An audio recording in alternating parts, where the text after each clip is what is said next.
puis, dans tout cela, j'aimerais quand même vous souhaiter un joyeux Noël aussi. Et un joyeux Noël à chacun. Parce que je crois que quand on dit joyeux Noël à quelqu'un, tu sais, on n'est pas juste dans une déclaration un peu légère d'un vœu, tu sais, ou quoi que ce soit. On est en train de libérer une bénédiction.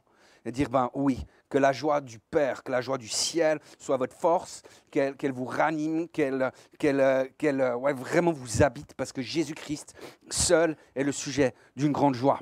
Amen. Amen. Et ce matin, je veux vraiment prier pour tous ceux qui sont dans la tristesse, pour tous ceux qui souffrent de dépression, de mélancolie, qui sont découragés, inquiets. Seigneur, je te prie que dans cette saison de Noël, il puisse y avoir une nouvelle révélation de qui tu es. Parce que des fois, Seigneur, même nous, on a besoin tout d'un coup d'avoir des cœurs à cœur avec toi qui nous raniment, qui nous réveillent et qui nous rappellent ton amour et ta grâce. Merci, Seigneur, de pouvoir libérer ta grâce, ta faveur, que ta présence leur soit révélée dans ton précieux nom, Jésus. Amen. Amen. Les amis, aujourd'hui, le message, il aura pour titre « L'espérance de Noël ».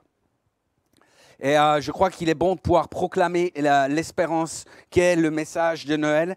Et vous l'aurez peut-être remarqué, le sous-titre que j'ai pu ajouter, c'est « Trouver la lumière dans la nuit la plus noire ». Et la réalité, c'est que pour beaucoup de personnes, vous savez, les temps de fin d'année, de manière générale, ils sont compliqués. Parce qu'on est fatigué, parce que tu sais, les jours sont plus courts, parce qu'on a passé le début de semaine sous le brouillard. Il y en a qui étaient en pleine là, cette semaine. Là, le début de semaine, c'était vraiment la catastrophe. Heureusement, à un moment, je pouvais rentrer chez moi. Il y avait le soleil. Mais ici, c'était pénible. Il y a le stress. Tu sais, les choses, je ne sais pas pourquoi, chaque année, tu sais, les gens pensent que la fin du monde est au 31 décembre. Il faudra leur expliquer qu'il y a un 1er janvier que ça continue. Tu sais, il faut toujours tout boucler avant. C'est compliqué. Il y a des microbes, il y a des virus. On aimerait saluer toutes celles et ceux qui sont restés à la maison parce qu'ils sont malades. Et puis, tu sais, il y a plein de choses qui peuvent nous décourager. Et même au niveau de notre foi. Même au niveau de notre foi, des fois, on est découragé. Parce que la vie, elle est comme ça. Parce que tout d'un coup, on a l'impression que notre vie spirituelle, elle est un peu terne. C'est comme les phares d'une vieille voiture. Vous avez déjà vu ça? Tu sais, les phares d'une voiture, les plastiques des phares, tu sais, avec le temps, il y a du froid, il y a du chaud, il y a du soleil, il y a de la pluie, il y a du gel, il y a des trucs comme ça, il y a la route, il y a les moustiques, il y a plein de trucs. Puis au bout d'un moment, tu sais, le plastique, il se ternit. Et puis, si tu dois aller passer l'expertise, le contrôle technique de ta voiture, tu sais, tu dois même changer les plastiques parce que tout d'un coup, ça éclaire plus assez. Et parfois, dans notre vie, on est un peu comme ça. Mais j'aimerais te dire, si ça te parle ce matin, si tu dis, oui, moi, je me sens franchement raplapla, que je suis, tu sais, franchement, voilà, je ne suis pas fier de ça, mais ça va, c'est pas la forme. J'aimerais te dire qu'il y a une bonne nouvelle pour toi aujourd'hui, parce que si tu es là aujourd'hui, si tu es connecté avec nous sur les réseaux, c'est que le lumignon, il fume toujours. Et moi, je crois que dans cette saison, je crois qu'aujourd'hui même, le Saint-Esprit peut souffler sur ta vie et ranimer cette flamme. Est-ce que je peux entendre des amens ce matin? Attendez, parce que j'ai bugué, mais là, cette fois, ce n'est pas une fausse annonce. Voilà. En fait, si Noël devait nous enseigner quelque chose, c'est que Jésus est venu pour réécrire notre histoire. C'est, peu importe comment l'histoire de notre vie a commencé, peu importe comment ta semaine s'est passée, comment ton année s'est déroulée, Dieu est capable d'écrire une nouvelle page à ton histoire, un nouveau tome du livre de ta vie. Et quelqu'un devrait dire, mais me voici Seigneur, écris cela en moi. Parce que la Bible dit cela. Et j'aimerais qu'on puisse lire ensemble Genèse 1, versets 1 à 5. Au commencement, Dieu créa les cieux et la terre. La terre était informe et vide, il y avait des ténèbres à la surface de l'abîme, et l'Esprit de Dieu se mouvait au-dessus des eaux. Dieu dit que la lumière soit, et la lumière fut. Dieu vit que la lumière était bonne, et Dieu sépara la lumière d'avec les ténèbres. Dieu appela la lumière jour, et il l'appela les ténèbres nuit. Ainsi, il y eut un soir, il y eut un matin, ce fut le premier jour. J'avais envie de prendre un texte un peu différent pour aujourd'hui. Tu sais, on n'a pas trop l'habitude d'entendre ce texte à Noël, et pourtant on devrait. Parce qu'à chaque fois que Dieu fait quelque chose de nouveau, en fait, il y a la lumière qui est là, il y a la lumière qui se manifeste. Et c'est un signe vraiment que Dieu est en train de faire quelque chose de nouveau. Qui est d'accord avec moi pour dire que quand Dieu a créé le monde, c'était quand même un truc un peu nouveau. Ça va. Donc jusque-là, ça va. T'sais, avant que Dieu ne dise que la lumière soit, il n'y avait que de l'informe et du vide.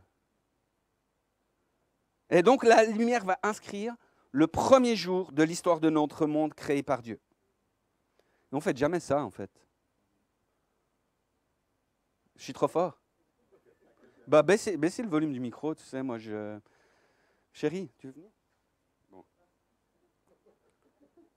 Quand Dieu fait quelque chose de nouveau, il inscrit cela avec la lumière. Je vais continuer mon développement. Dans la première partie de son évangile, l'apôtre Jean va nous donner un autre éclairage de cette histoire. On va lire Jean 1, les versets 1 à 13. Merci beaucoup Simon, la technique. Au commencement était la parole, et la parole était partie. Et la parole était avec Dieu, et la parole était Dieu. Elle était au commencement avec Dieu. Tout a été fait par elle, et rien de ce qui a été fait n'a été fait sans elle. En elle était la vie, et la vie était la lumière des hommes. La lumière brille dans les ténèbres, et les ténèbres ne l'ont pas accueillie. Il y eut un homme envoyé par Dieu du nom de Jean, donc c'est Jean le Baptiste. Tu peux mettre le slide suivant. Il vint comme témoin pour rendre témoignage à la lumière, afin que tous croient par lui. Il n'était pas la lumière, mais il vint pour rendre témoignage à la lumière. C'était la véritable lumière qui, en venant dans le monde, éclaire tout homme. Elle était dans le monde, et le monde a été fait par elle, et le monde ne l'a pas connue. Tu peux mettre le suivant. Elle est venue chez les siens, et les siens ne l'ont pas reçue. Mais à tous ceux qui l'ont reçue, elle a donné le pouvoir de devenir enfants de Dieu, à ceux qui croient en son nom et qui sont nés, non du sang, ni de la volonté de la chair, ni de la volonté de l'homme, mais de Dieu. Et ça, c'est l'histoire de Noël, les amis. En fait, Noël, c'est l'incarnation de Jésus, c'est un événement tout autant important que la création du monde. Et c'est bon donc de célébrer Noël, de célébrer la naissance de Christ, parce que quand Jésus-Christ vient sur la terre, c'est quelque chose de nouveau. Il donne la possibilité aux hommes de vivre quelque chose de nouveau. Il y a un avant et il y a un après Jésus-Christ. C'est vrai ou c'est pas vrai? Alors, c'est vrai pour les dates, en tout cas dans le monde occidental, même si il y a quelques erreurs par rapport à ça. Vous savez, certainement, c'est au VIe siècle, hein, sauf erreur. C'est un moine qui s'appelle Denis le Petit, qui s'est trompé dans ses calculs. Lui, en fait, il avait calculé que Jésus serait né en 753 après la fondation de Rome, soit 3 ans après la mort du roi Hérode. Donc, ce pauvre moine n'avait pas lu la Bible. Et il n'a pas vu que dans l'évangile de Matthieu, en fait, Joseph, Marie et Jésus devaient fuir en Égypte et puis qu'ils sont revenus en Israël que suite à la mort d'Hérode. Donc, en fait, il y a une différence entre -6 et -4. Donc, Jésus est né en l'an 0, en l'an -6, -4 avant lui-même. Et ça, c'est vraiment bon. Tu sais. Donc, l'erreur est humaine, tu sais, mais la réalité, c'est qu'il y a eu un avant et un après. Il y a un changement qui est extraordinaire. Parce qu'à partir de ce moment-là, tous ceux qui reçoivent la lumière reçoivent en même temps cette capacité d'être et de devenir fils ou fille de Dieu. Et c'est quelque chose de sans précédent dans l'histoire de l'humanité. Donc, c'est juste extraordinaire. Le 28 décembre 1991, il y a 31 ans, je suis né de nouveau. En fait, c'est une histoire de fou. Vous savez, à l'époque, j'étais New Wave. Je ne sais pas ceux qui n'ont pas connu ce que c'était le mouvement New Wave. Si vous avez déjà vu le film Édouard aux mains d'argent, on ressemblait à ça, sauf qu'on n'avait pas les ciseaux dans les mains. Mais en gros, on ressemblait à ça et on cultivait beaucoup ce qui était du noir, de l'occulte ou des esprits de mort. Et un jour, je devais monter un camp de ski. Et je m'en rappelle parce que j'étais rentré de chez moi après le pub. Tu sais, j'avais croisé Jérôme à l'époque déjà. Vous rigolez, mais c'est vrai, on s'est retrouvés avec Jérôme, mais on traînait dans les mêmes lieux sordides. Et j'étais remonté, j'étais devant chez moi, j'étais dehors parce que j'étais jeune à l'époque. Puis tu sais, j'avais été au milieu du jardin pour me fumer une clope avant d'aller me coucher. Et en fait, à ce moment-là, c'était juste avant que je monte à ce camp de ski. Puis j'avais crié à Dieu. J'ai dit, écoute, Seigneur, si tu existes, ben, tu as une semaine pour me le prouver. Parce qu'en fait, j'étais tellement dans ces esprits de mort que j'avais plus envie de vivre. Cette vie ne me faisait plus envie. J'étais dans la mélancolie, dans des choses terribles comme ça. Et puis, je suis monté à ce camp de ski. Et ce qui s'est passé, c'est que Dieu, il a tenu parole. Et c'était le truc de fou parce qu'en fait, le pasteur, il parlait. Tu sais, je me rappelle plus de ce qu'il a dit. Vous ne pouvez pas me demander ce qu'il a dit, je ne m'en rappelle pas. Ce que je me rappelle juste, c'est qu'il prêchait sur Pierre. Et quand il parlait, j'avais l'impression qu'il parlait de ma vie. Et je me sentais vachement mal parce que j'avais l'impression que tout le monde savait qu'il parlait de moi. Et je pense que du coup, tout le monde devait savoir qu'il parlait de moi parce que j'avais une tronche, je vais vous dire. Bref, donc j'étais là. Et tu sais, au bout du troisième jour, en fait, l'histoire, je suis allé voir ce pasteur. Et là, j'ai fait la pire prière de conversion qui existe sur terre parce que j'ai dit à Jésus, j'ai dit, je veux bien essayer de vivre avec toi. Tu sais, je veux bien que tu viennes dans ma vie. J'essaie, tu sais, au pire, tu sais, je voulais me garder une porte de sortie. Je m'étais dit, à quelque part, si ça ne marche pas, tu sais, je peux aller vers quelque chose d'autre. Mais la réalité, c'est que je ne vous conseille pas de faire ça parce que ça, c'était comme une parole de malédiction sur ma vie. Tu sais, j'ai eu quand même des combats. Je pense que je n'aurais pas eu besoin de combattre si j'avais dit direct à Jésus, oui, viens dans ma vie. Mais à ce moment-là, tu sais, même si ma prière était bancale, tu sais, Jésus, lui, est bon. Et à ce moment-là, tu sais, c'est vraiment comme si quelqu'un avait allumé la lumière dans ma vie. Tu sais, j'étais le mec, tu sais, qui marche dans la nuit, tu sais, qui se pète l'orteil sur une chaise, tu sais, qui se brique la rotule, tu sais. Puis tout d'un coup, tu as quelqu'un qui allume, tu dis, oh, il y a des meubles ici, tu sais. Et c'était ça, c'était cette réalité, parce que quand la lumière vient, tu sais, quand Dieu fait quelque chose de nouveau, il y a la lumière qui vient dans nos vies. Et dans la Bible, il y a un troisième élément où la lumière va marquer le nouveau de Dieu dans l'histoire de l'humanité. Et ce troisième élément, vous savez, c'est la Pentecôte. Vous vous rappelez dans l'histoire des Actes, il nous a dit qu'il y avait 120 personnes qui étaient réunies dans la chambre haute. Et puis, il y a le Saint-Esprit qui est descendu sur eux sous la forme de langue de feu. Et imaginez, ça devait faire bizarre. Tu sais, ça faisait déjà plusieurs jours que les disciples, ils attendaient dans cette chambre, tu vois, ils priaient, etc. Tu sais, il y en avait qui devaient somnoler un petit peu comme ça, tu sais, un petit peu, tu sais, on attend, des fois on est comme ça. Et la Bible nous dit que tout d'un coup, il y a eu le bruit de comme un vent violent. Tu sais, tu imagines le gars, il a dû sauter, là, tout d'un coup, il y a eu une grosse bombe. Tu sais, là, alors tu es un peu en train de somnoler, tout d'un coup, paf, tu es ramené à quelque chose. Et alors qu'il ouvre les yeux, qu'est-ce qui se passe? Tu sais, imaginez ces petites flammes qui descendent du plafond. Imaginez la lumière qu'il devait y avoir dans cette pièce, la chaleur qu'il devait y avoir dans cette pièce, parce que Jésus-Christ était en train de faire quelque chose de nouveau. À la Pentecôte, le Seigneur a fait quelque chose de nouveau. Tu sais, ceux qui étaient devenus fils de Dieu par Jésus-Christ, tout d'un coup, ils reçoivent cette puissance du Saint-Esprit qui leur permet d'être témoins de Dieu. C'est quelque chose d'extraordinaire. Alléluia. C'est que le diable, il a tiré la tronche ce jour-là. Tu sais, lui, ce qu'il a fait, tu sais, il s'est dit, quand il a vu que la lumière était venue dans le monde, il s'est dit, je vais l'éteindre. Tu sais, alors il s'est débrouillé pour que Jésus aille sur la croix. Et puis tout d'un coup, 3 jours après, c'est explosion de lumière. Tu sais, il regardait son radar, tout d'un coup, il était comme ébloui. Il s'est dit, aïe, aïe, aïe, aïe, qu'est-ce qui s'est passé? Et puis, tu sais, il voyait ces 120 petits lumignons dans une chambre haute, là, qui étaient un petit peu tout freluquets, tout ça. Et tout d'un coup, c'est Saint-Esprit qui vient, les lumières qui s'animent, le diable, il a eu les foi ce jour-là. Il s'est dit, il y a quelque chose qui a changé. Et le monde a changé, il y a quelque chose de nouveau parce que Jésus-Christ est glorieux. Mais il y a encore une dernière étape, les amis, et j'aimerais qu'on puisse l'accueillir avec des applaudissements. Ouais, ben, alors, les gars... Bon, je vais la refaire, d'accord? Et puis après, le système d'applaudir, c'est de prendre les deux mains, tu sais, et de les claquer ensemble. Donc, sous vos applaudissements, la dernière étape de notre développement. Merci, les amis. Voilà, c'est bon, elle est là, Matthieu 5, on va lire ça à Matthieu 5, les versets 14 à 16, où Jésus dit, « C'est vous qui êtes la lumière du monde. Une ville située sur une montagne ne peut être cachée. On n'allume pas une lampe pour la mettre sous le boisseau, mais on la met sur le chandelier et elle brille pour tous ceux qui sont dans la maison. Que votre lumière brille ainsi devant les hommes, afin qu'ils voient vos œuvres bonnes et glorifient votre Père qui est dans les cieux. » Alléluia. Les amis, nous sommes une bonne nouvelle pour le monde. C'est vrai, hein? Ce monde est dans les ténèbres. Mais combien de gens sont découragés? Combien de gens sont désespérés? Combien de gens marchent en direction de l'enfer, même sans le savoir? Nous sommes la lumière du monde.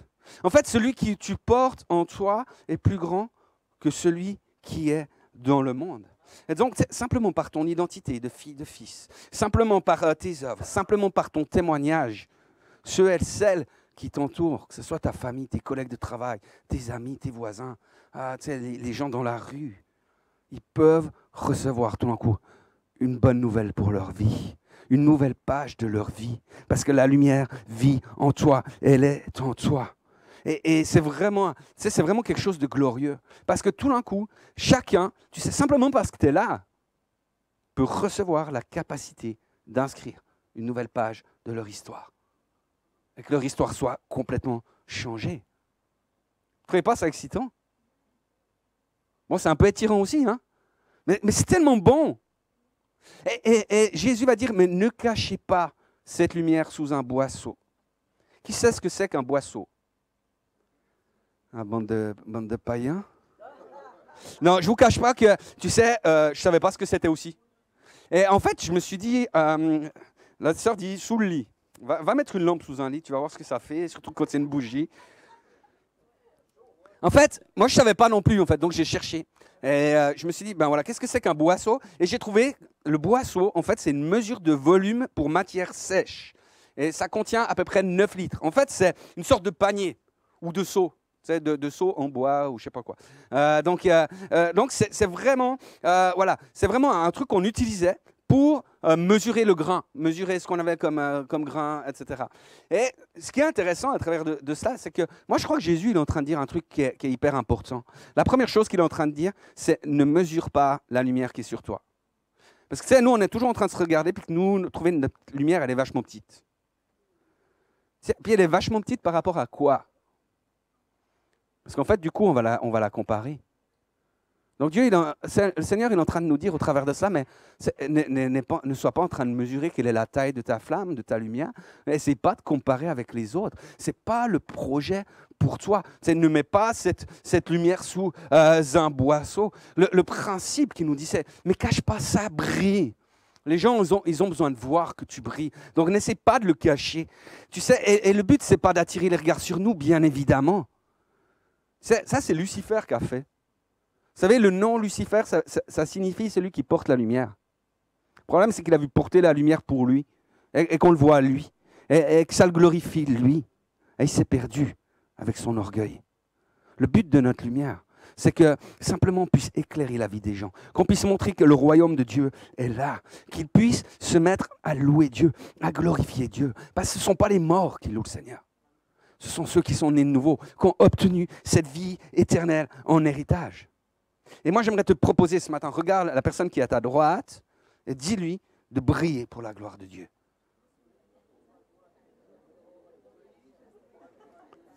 À droite, j'ai dit pas à droite et à gauche, à droite.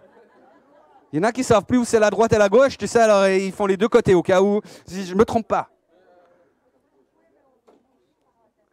Voilà ce que nous raconte le texte, en tout cas une partie du texte de la Nativité. On va lire ensemble Luc 2, les versets 8 à 20. Faites de la lecture ce matin. Dans les champs environnants, des bergers passaient la nuit pour garder leurs troupeaux. Un ange du Seigneur leur apparut et la gloire du Seigneur resplendit autour d'eux. Une grande frayeur les saisit, mais l'ange les rassura. « N'ayez pas peur, je vous annonce une bonne nouvelle qui sera pour tout le peuple le sujet d'une très grande joie. Un sauveur vous est né aujourd'hui dans la ville de David. C'est lui le Messie, le Seigneur. » Suivant. « Et voici à quoi vous le reconnaîtrez. Vous trouverez un nouveau-né dans ses langes et couché dans une mangeoire. » Et tout à coup, apparut aux côtés de l'ange une multitude d'anges de l'armée céleste qui chantaient les louanges de Dieu. « Gloire à Dieu au plus haut des cieux et paix sur la terre aux hommes qui l'aiment. » Quand les anges les eurent quittés, pour retourner au ciel, les bergers se dirent l'un à l'autre. « Allons donc jusqu'à Bethléem pour voir ce qui est arrivé, ce que le Seigneur nous a fait connaître. » Ils se dépêchèrent donc d'y aller et trouvèrent Marie et Joseph avec le nouveau-né couché dans une mangeoire. Quand ils le virent, ils racontèrent ce qui leur avait été dit au sujet de cet enfant. Tous ceux qui entendirent le récit des bergers en furent très étonnés. Marie, elle, conservait le souvenir de toutes ces paroles et y repensait souvent. Les bergers s'en retournèrent, louant et glorifiant Dieu au sujet de tout ce qu'ils avaient vu et entendu. C'était bien ce que l'ange leur avait annoncé. Amen, amen, alléluia. Moi, j'aime les bergers, les amis. Quand j'étais jeune, j'aurais voulu faire berger. Bon, tu sais, je m'imaginais plutôt avec un pull en poil de chameau, du fromage, un couteau des cheveux longs. Puis le Seigneur en a décidé autrement. Tu vois, on reste dans le pastoral, mais on est dans autre chose. Tu sais, souvent avec les bergers, on a une image un peu d'épinal, de carte postale. Tu sais, c'est rattaché à notre côté suisse. Tu sais, Heidi, Peter et ses chèvres. Tu sais, il y a tout ça. Il y a 23 ans, avec Cyril et Gabi, et puis d'autres personnes, on était en Sardaigne. Et là-bas, tu sais, les bergers, on disait d'autres choses. On disait que quand les bergers ils descendaient de la montagne, tu avais plutôt intérêt à enfermer les filles, tu sais, à les cacher, tu sais, à les laisser dans ta maison. Et au temps de Jésus, Et les bergers, tu sais, ils étaient mal vus. Je vous ai dit ça déjà la semaine passée pour ceux qui étaient là, qui sont fidèles. Pour les autres, il y a un replay si jamais sur Internet. Vous pouvez aller regarder ça sur YouTube. N'hésitez pas à vous abonner et activer la cloche. Les bergers, tu sais, à l'époque, ils n'étaient pas autorisés, par exemple, à témoigner devant un tribunal. Pourquoi? Parce qu'on pensait qu'on ne pouvait pas faire confiance à un berger. Tu sais, donc s'il y avait un berger, par exemple, qui était témoin d'un crime, tu sais, eh ben, simplement, sa parole, elle n'était pas valable. Son témoignage n'était pas valable parce qu'il était considéré comme quelqu'un qui n'était pas digne de confiance. Un berger, par exemple, ne pouvait pas acheter ou vendre très facilement. Pourquoi? Parce que les bergers, c'est connu, c'est tous des voleurs. Tu sais. Et donc, du coup, tu sais, si on te voyait en train de toi-même faire du business avec un berger ou qui te vende quelque chose, tu étais soit en train de faire du recel, soit tu étais en train de faire une magouille, tu sais, donc tu étais mal vu. Donc pour eux, c'était compliqué de pouvoir faire ça. Ils étaient considérés aussi comme des gens cérémonieusement impurs. Ça veut dire qu'ils n'avaient pas le droit de participer à la vie religieuse. Tu sais, ils n'avaient pas le droit de participer au culte, c'est trop indigne pour le temple ou comme ça. Donc, tu sais, pour les sacrifices aussi de pardon des péchés, etc., c'était un petit peu compliqué pour eux, ils ne pouvaient pas y aller. Et ces bergers donc, se retrouvaient vraiment exclus. Tu sais, il y a le bas de l'échelle, puis il y a ceux qui sont en dessous du bas de l'échelle. Et là, c'était la place des bergers, avec les prostituées, avec les collecteurs d'impôts. Il y en a qui travaillaient aux impôts ici. Et avec les balayeurs de fumier. Je ne vais pas demander s'il y en a qui travaillent comme balayeur de fumier. Il y en a qui vont dire, moi je ne savais même pas que ça existait d'être balayeur fumier. Ben, crois-moi une chose, c'est quand tu étais berger, quand tu étais balayeur fumier, c'est que tu n'avais pas brillé au niveau de tes études. Mais moi j'aime les bergers, même si ce n'est pas des lumières. Je les aime bien, ils me font penser un peu à vous d'ailleurs. C'est gratuit, c'est cadeau, c'est Noël. Non mais écoutez ce que Paul écrit. Écoutez ce qu'il dit dans la Bible. Frères et sœurs, regardez qui vous êtes. Regardez qui vous êtes, vous qui avez reçu l'appel de Dieu. Parmi vous, il y a peu de sages du point de vue humain. Pas beaucoup de gens puissants, pas beaucoup de gens importants. Il y a un dicton qui dit « Heureux les fêlés parce qu'ils laissent passer la lumière ». Et je ne m'attendais pas à des amen, rassurez-vous. Mais comprenez quelque chose. Moi, je trouve ça hyper important, moi je trouve ça hyper excellent, vous savez. Parce qu'on joue tous aux humbles. Tout d'un coup, je vous dis que vous n'êtes pas des lumières, puis vous êtes tous offusqués. Vous êtes humble ou vous n'êtes pas humble? C'est la réalité. Est-ce qu'on veut se croire important, on veut se croire intelligent? Mais la réalité, Paul va dire, il n'y a pas beaucoup de sages, il n'y a pas beaucoup de puissants, de gens importants. Ça veut dire qu'il y en a quand même quelques-uns déjà. Rassurez-vous. Vous êtes peut-être du bon côté. Tu sais, dans l'histoire de la nativité, il y a d'un côté, c'est ce que Luc nous raconte, il y a l'histoire des bergers. Mais Matthieu, lui, va nous parler des mages. Et vous savez qui étaient les mages? Parce qu'eux, c'était des gens importants. Tu sais, les mages, c'était des gens qui étaient influents dans leur société, dans les sociétés de l'époque.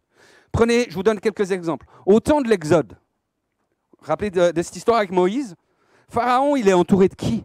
De magiciens, magiciens, si jamais vous n'avez jamais fait le rapprochement. Et ces magiciens, ils s'opposaient à Moïse. Vous savez, dans la pensée de l'Égypte, les pharaons, ils avaient donc des magiciens, il y avait des prêtres, ils avaient des conseillers, on appelait ça les vizirs, avec la vizirette. Ils avaient toute cette réalité-là. Au temps de Daniel, par exemple, il y avait aussi ces conseillers. Eux, c'était les satrapes. Et puis, ils avaient des mages, des astrologues qui faisaient partie de ces conseillers du roi. Autant, par exemple, de Rome, dans l'Empire romain, les astrologues, les devins, tout ça, ils avaient une place prépondérante dans toute la société. Et même auprès des empereurs. Donc, les mages, tu sais, c'était pas n'importe qui. C'était des gens importants, certainement des gens très influents dans leur pays. Et si ça se trouve d'ailleurs, c'est pas biblique, mais je vous le dis quand même, si ça se trouve, les mages là, c'était une délégation officielle, tu sais, une mission diplomatique de la part d'un pays, parce qu'ils ont vu qu'un roi était né, ils ont vu l'étoile d'un roi, ils ont reconnu l'étoile d'un roi, et c'est pour ça qu'ils viennent vers Jésus. Et ce que je dis, c'est peut-être pas biblique, mais c'est pas complètement farfelu. C'est une possibilité. La plupart d'entre nous, les amis, on n'a pas cette influence-là. On n'est pas des grands influenceurs. Je ne sais plus combien on a d'abonnés sur les réseaux, mais ce n'est pas énorme. Mais par exemple, et on va profiter de les saluer s'ils nous suivent ce matin, on a reçu un commentaire sur notre vidéo YouTube, notre live de dimanche dernier, de l'église française à Séoul. Donc on les salue, s'ils nous regardent, on les bénit aussi dans le nom de Jésus. C'est juste extraordinaire. Puis en même temps, tu sais, on n'a pas 10 000 vues sur une vidéo. D'ailleurs, je ne sais pas ce que vous faites le dimanche, si jamais. Après la célébration, allez faire des likes, allez faire des commentaires, tu sais. Allez faire bouger ces algorithmes. À part ça, je suis sûr que ce serait hyper bon parce que ça permettrait, tu sais, plus tu es vu, plus ils te font voir. Donc, plus ça prendrait de l'ampleur. Ce que je veux dire par là, c'est qu'on n'est pas les gens les plus riches du monde. Tu sais, on n'est peut-être pas les plus intelligents. En tout cas, moi. On ne fait pas partie des puissants selon le monde. Mais qu'est-ce que nous dit Jésus ? Heureux les pauvres en esprit, car le royaume de Dieu leur appartient. C'est un moment simplement de pouvoir accueillir simplement le royaume de Dieu. Parfois, non pas juste avec notre intelligence ou je ne sais quoi, fait une grande différence dans nos vies. Imaginez un petit peu, les sages, les puissants, les influents, eux, ils doivent aller chercher. C'est pas écrit. Le royaume de Dieu, à eux, il ne leur appartient pas. Ils doivent le poursuivre, ils doivent le trouver, ils doivent le chercher. Et d'ailleurs, le prix que vont payer les mages n'est pas du tout le même que celui que va payer les bergers. Je vous donne des exemples. Les mages, ils doivent s'appuyer sur leur intelligence, sur leur connaissance, pour comprendre ce que signifie cette étoile qui va se lever dans le ciel. Les bergers, ils vont faire moins d'efforts que nous, on fait d'efforts pour allumer notre télé. En fait, eux, ils n'ont rien demandé du tout. Ils sont dans les champs, tranquilles, en train de garder leurs moutons. Donc, pouf, lumière, chaque ange, bonne nouvelle, etc. C'est clair. Et c'est tellement facile. Les mages, ils vont parcourir des milliers de kilomètres pour arriver à destination. Et les bergers, eux, c'est la porte d'à côté. C'est à proximité. Les mages, ils doivent s'appuyer sur leur déduction pour trouver Jésus. Qu'est-ce qu'ils se disent ? Attends, un roi doit naître dans un palais. Donc, quand ils arrivent plus ou moins à destination, ils se disent, bon, alors un palais, c'est dans la capitale c'est Jérusalem, on va trouver le palais, on va aller là-bas. Et qui c'est qu'ils vont rencontrer ? Ils vont rencontrer un roi qui s'appelle Hérode le Grand, et c'était une grosse catastrophe par la suite. Tu sais, à cause qu'ils se sont juste appuyés sur leur problème de leur discernement, sur leur réalité. Pour les bergers, eux, ils ont reçu une sorte de tuto, en fait. C'est le truc, c'est comment ne pas se tromper de bébé. Tu sais, et c'était ça. Et ils étaient avec la vidéo ici. Alors, moi, dans des langes couché dans une crèche. Il n'y en a pas 100 000. Et donc, c'est tout simple. Tu sais, les mages, ça va leur coûter un bras, ce voyage. On n'imagine pas combien ça peut coûter un voyage. Il y a les péages et tout, il y a l'essence dans les chameaux, il y a tout ce qu'il y a. Ils arrivent, en plus, ils doivent offrir de l'or, de la myrrhe, de l'encens, ça coûte un bras. Les bergers, ils sont arrivés, style, bonjour, j'ai vu de la lumière. Tu sais, il y a quelqu'un, tu sais. Mais tu sais, je crois à une chose, c'est que Dieu permet à ceux qui ont été beaucoup bénis, à ceux qui ont beaucoup reçu, ils permettent de bénir davantage, ils permettent de donner davantage, d'offrir davantage. Vous devriez nous parler à nous qui sommes en Suisse, hein, les amis. On a davantage pour bénir davantage. Mais ce que j'aimerais qu'on retienne, c'est que souvent Dieu va choisir l'improbable pour réaliser l'extraordinaire. Il va choisir des gens comme vous et moi. Et puis des fois, on est peut-être comme les bergers. Ça, je trouve hyper intéressant parce que les bergers, on ne donne pas crédit à leurs paroles de témoignage, mais c'est eux que Jésus choisit pour être les témoins de sa naissance. Peut-être bien souvent, on se dit, je ne suis pas assez instruit, je n'ai pas fait assez d'études, moi, je n'ai pas fait théologie pour témoigner, puis argumenter, etc. Quand Jésus dit aux gens, vous êtes la lumière du monde, vous savez, c'est au tout début de son ministère. Les disciples, ils n'ont pas fait 3 ans avec lui à ce moment-là. Les gens, ils n'avaient pas reçu le Saint-Esprit. Ils étaient là, tu sais, ils l'écoutaient. Le sermon sur la montagne, c'est au début. Il dit, vous êtes la lumière du monde. Wow! Donc, la question, ce n'est pas de savoir si nous sommes assez saints, si nous sommes assez dignes. Parce que la réalité, c'est Jésus-Christ en nous, qui est l'espérance de la gloire. C'est Dieu en nous qui permet cette manifestation. Et vous savez, Dieu n'a pas annoncé ce message à la royauté dans un palais, mais il a choisi des exclus, des gens qui étaient dans leur petit coin de champ, afin que le monde puisse savoir que personne n'est trop loin de la bonté de Dieu. Afin que chacun puisse savoir que personne n'est trop loin pour l'amour de Dieu ou trop bas ou trop indigne, qu'aucun péché n'est trop grand pour la grâce de Dieu. Tu sais, il a tendu la main à ceux qui étaient méprisés, à ceux qui étaient rejetés, négligés. Il a choisi des humbles bergers sur une colline isolée pour manifester son amour. Et ceux qui ont vu la lumière sont devenus eux-mêmes lumière pour le monde. Et c'est ce qu'il veut pour nous. C'est ce qu'il veut pour nous, qu'on puisse être lumière, qu'on puisse être ces porteurs de lumière. Et ce n'est pas par force, ce n'est pas par puissance, ce n'est pas par tes qualités, c'est par son esprit, c'est par sa présence. Et moi, ce que je trouve bon, tu sais, avec le Seigneur, c'est que souvent, il fait pareil, tu sais. Il fait pareil qu'avec les bergers. Tu sais, les bergers, tu as l'impression que tout est servi sur un plateau. Avec nous, c'est souvent comme ça. Tu sais, à Noël, tu es autour d'un repas de famille pour fêter Noël. C'est l'occasion rêvée pour parler de Jésus. Tu es dans une place de travail, puis tiens, tout d'un coup, cette place de travail, ben, ça devient un champ de mission. Et vous savez, je crois que c'est important parce que si on a des oreilles pour entendre, si on a des yeux pour voir, si on a un cœur qui bat du royaume de Dieu, alors moi, je suis convaincu que le Seigneur nous met plein d'occasions sur un plateau pour manifester sa grâce, son amour d'une manière ou d'une autre. Puis est-ce qu'on pourrait imaginer ce qui pourrait se passer si tout d'un coup Dieu utilisait un petit moment d'audace que nous avons pour changer la vie des gens? Après, si vous êtes comme moi, des fois, tu vois, comment on dit, tu vois la possibilité. Mais quand même, j'hésite. Je ne veux pas les saouler. Il y a plein de trucs qui viennent. Je ne veux pas passer pour un blaireau. Ça, c'est la version polie de ce que je ne veux pas passer pour. Je ne veux pas déranger. Ah, puis si on se moque de moi. Puis on est là, on hésite. Et moi, j'aimerais vous dire quelque chose ce matin. Ceux qui prennent des notes, c'est le moment d'écrire. Au diable, l'hésitation. Au diable, l'hésitation. Parce que la réalité, les amis, c'est que, comme je le disais tout à l'heure, sans le savoir, mais il y a des gens qui sont en route pour l'enfer.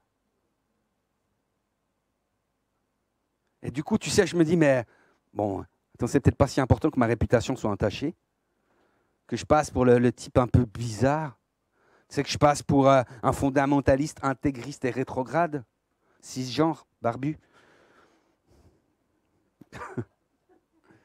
Mais peu importe où nous sommes, peu importe dans quel pétrin on se trouve, peu importe ce qu'on fait, ce qui importe, c'est que la grâce de Jésus-Christ est réelle. Ce qui importe, c'est qu'elle est tout aussi réelle, actuelle pour nous qu'elle l'était pour les bergers. Elle est tout aussi réelle et actuelle pour nous qu'elle l'était pour les mages et pour de bon nombre de personnes dans les siècles. J'aimerais inviter le groupe de louanges, s'il vous plaît, à pouvoir me rejoindre. Mais j'aimerais vraiment vous encourager parce que, vous savez, des fois, on pense qu'on n'a pas de témoignage. On se dit, oh, mais tu sais, moi, ma conversion, elle n'était pas extraordinaire. Je n'ai pas vu de lumière. Je n'ai pas eu de guérison miraculeuse. Je n'ai pas eu de choses trop surnaturelles. Et j'aimerais vous dire que, rappelons-nous que le diable, il va se cacher dans les détails. Et tout ça, c'est des détails. Parce que la réalité, c'est que c'est Jésus-Christ en toi qui va faire la différence. C'est Jésus-Christ en nous et c'est le message de Noël. C'est Jésus-Christ qui se donne et qui change la face du monde. Amen. On a été baptisés du Saint-Esprit et on peut aller avec confiance. Alors c'est vrai, la plupart du temps, notre vie, elle est banale. Je ne sais pas pour vous. Moi, la réalité, c'est que quand je veux mettre de la louange, tu sais, je prie. Normalement, il y a une chorale d'anges qui vient au milieu du salon, puis je leur dis quel chant j'aimerais. Puis des fois, quand j'ai pas trop le temps, tu sais, je connecte une playlist avec la boum, tu sais. Non, mais Jésus, il est né dans une étable, il n'y a rien de bling-bling. Tu sais, le Messie était couché dans une crèche. Je ne sais pas s'il y a quelque chose qui ressemble de plus à une crèche qu'à une autre crèche. Et puis, vous savez, quand les bergers ils sont arrivés, ils se sont penchés sur le petit bébé, eh ben, il n'était même pas beau. Parce que déjà, c'était moi le plus beau bébé du monde. C'est vrai, vous pouvez demander à ma mère. Non, mais Ésaïe, qu'est-ce qu'il dit? Il dit qu'il n'avait ni beauté ni éclat pour attirer nos regards et son aspect n'avait rien pour nous plaire. Et vous savez, ce qui est important, les amis, c'est que même si nous sommes des vases d'argile, tu sais, un vase d'argile, waouh, ça ne brille pas, mais le trésor, il est en nous. La lumière, elle est en nous. La lumière, elle est là. Et la réalité, c'est que même si ma vie, elle n'est pas tous les jours folle, et que je ne traverse pas des cercles en feu tous les jours, je ne combats pas des lions, la réalité, c'est que j'aimerais pas d'une vie sans Jésus. Parce que mon espérance, elle est vivante. Et parce que je suis aimé d'une manière comme j'ai jamais été aimé par Jésus. Les bergers ont vu la lumière, ça a changé leur vie. J'ai vu la lumière, ça a changé ma vie. Nous avons vu cette lumière et ça a changé notre vie. Et nous pouvons changer la vie d'autres personnes. Afin que chacun puisse rendre louange et gloire à Dieu comme l'ont fait les bergers. Et moi, je trouve que c'est beau. C'est beau cet amour de Jésus pour chacun d'entre nous. C'est beau parce qu'il nous regarde avec ce regard tellement plein d'amour. Tu sais, toi, tu es là, tu es en train de te juger, tu es en train de dire oh, « je ne suis pas assez digne, je ne suis pas assez ici ». Le Seigneur t'a dit « mais moi, je te choisis. Mais ce matin, je te choisis tout à nouveau pour mon royaume. » Et si tu es parti un petit peu loin, reviens à la maison. Il y a une place pour toi. Il y a une place autour de cette crèche. Et si tu ne te sens pas digne ce matin, rappelle-toi juste, celui qui vit en toi, c'est Jésus-Christ. Et peut-être que, tu sais, tu te dis, mais moi j'aurais besoin de pouvoir écrire une nouvelle page à ma vie. J'aurais peut-être besoin qu'il y ait un miracle dans ma vie. Et ce matin, j'aimerais juste te proposer de te positionner. Je rejoins ce qu'a dit prophétiser Alain ce matin dans notre temps de prière en équipe. Aujourd'hui, c'est un temps où tu dois choisir. C'est un temps où tu peux te positionner. C'est un temps où tu peux dire oui à Jésus. Où tu peux lui redire tout ton amour et recevoir cette grâce, cette lumière dans ta vie. Et tu verras, alors ton deuil se changera en allégresse. Alors ta tristesse, cette peur, cette crainte va tout d'un coup prendre une nouvelle dimension. Parce que la lumière de Dieu va venir dans ta vie. J'aimerais vous inviter à vous lever. On va prendre encore un chant de louange avec l'équipe que je remercie d'avance. Je veux juste qu'on puisse prier et puis qu'on puisse invoquer le nom du Seigneur. Et profite dans ce temps de prière. C'est dans ton cœur de pouvoir te positionner pour le Seigneur Jésus-Christ. Et pour lui dire, mais oui Seigneur, règne en moi, vis en moi. Ce matin, j'ai besoin de toi. Et Jésus, moi je veux dire merci pour tant de richesses qu'il y a dans nos vies. Merci parce que nous sommes les gens les plus riches du monde, les plus privilégiés du monde. Pas à cause de la vie où nous sommes aujourd'hui, mais à cause de ce qu'on est connu de toi et de ce que tu as, ta présence dans nos vies. Et merci parce que de t'avoir rencontré a changé nos vies. Et Seigneur, moi si j'ai une prière, une demande à te faire pour cette fin d'année, c'est rends-nous audacieux. Seigneur, vraiment, tu connais. Il y a des gens, tu as l'impression que ils ont besoin de rien pour prêcher ta parole, pour dire qui tu es. Puis il y en a d'autres, on a l'impression qu'ils ont besoin d'avoir des perches. Et puis des fois même qu'on soit comme poussé pour témoigner, qu'on n'ait pas d'autre choix. Comme si on était bloqué à faire rien d'autre chose. Mais Seigneur, moi je te prie qu'on ait le même cœur que toi, tu as eu à notre égard. Tu nous as tellement aimés que tu es venu sur terre. Donne-nous ce même amour pour les perdus, pour ceux qui marchent loin de toi. Donne-nous, Seigneur, plutôt que de témoigner d'une éthique et de choses à faire ou pas faire, nous puissions témoigner de ton amour et de ta grâce. Que le Saint-Esprit, Seigneur, puisse nous saturer durant ces fêtes et que tu sois à la première place, non seulement dans ce temps de Noël, mais tous les jours de nos vies. Nous voulons élever, glorifier ton nom et te dire, Seigneur, combien tu es merveilleux, combien tu es bon. Oh oui, nous voulons chanter, proclamer tes louanges. Et Seigneur, que cette bonté, que cette bienveillance, Seigneur, soit contagieux au travers de nous. Tu nous as fait de nous des lumières. Tu as fait de nous, Seigneur, des gens qui pouvons espérer, croire et voir les réalités du royaume. Rends-nous contagieux, Seigneur Jésus, pour la gloire de ton nom. Amen. Amen.